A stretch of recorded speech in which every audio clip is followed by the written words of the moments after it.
émérite Maurice Kamto, à Maître Alice Combes et à tous les combattants de la liberté, à tous ceux qui se battent pour la justice sociale au Cameroun. Monsieur le professeur Maurice Kamto, avec tout le respect que j'ai pour vous, j'ai présenté une situation sur les réseaux sociaux depuis quelque temps en ce qui concerne ma radiation de toutes les universités d'État parce que j'ai refusé de me faire sodomiser par le professeur Jean Gatsi. Le professeur Jacques Famendongo et l'ensemble de ses collègues, Bruno Bekolo-Ebe, professeur Henri-Désiré Maudit Coco Bébé, m'ont radié et ont supprimé complètement mon nom de tous les fichiers de l'université de Douala.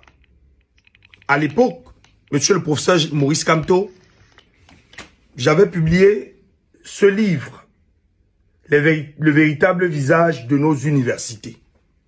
Et cela m'avait valu un emprisonnement de plusieurs semaines à Newbel. Je suis resté tranquille jusqu'ici parce que j'ai compris que ce type était plus fort que moi.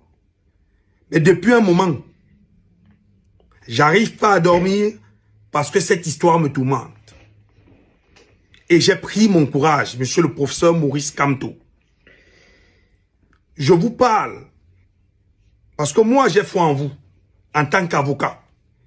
J'ai foi en vous en tant que combattant de la liberté. Je vous parle ainsi que je parle à Maître Alice Combes, qui connaît très bien cette histoire. Parce que je me souviens à l'époque, quand j'avais été kidnappé à l'université de Douala, je suis allé la voir.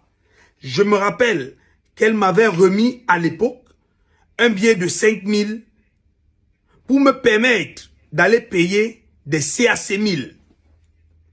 Elle se rappelle bien de cette histoire. Monsieur le professeur Maurice Kamto, s'il vous plaît, je sais que vous avez des entrées à l'Union européenne. Je sais que vous avez des entrées à l'ONU. Je sais que vous avez des entrées dans le grand monde du droit, dans le monde entier, parce que vous êtes une sirène du droit. Je vous invite à vous saisir de cette affaire, parce que vous êtes un combattant de la liberté.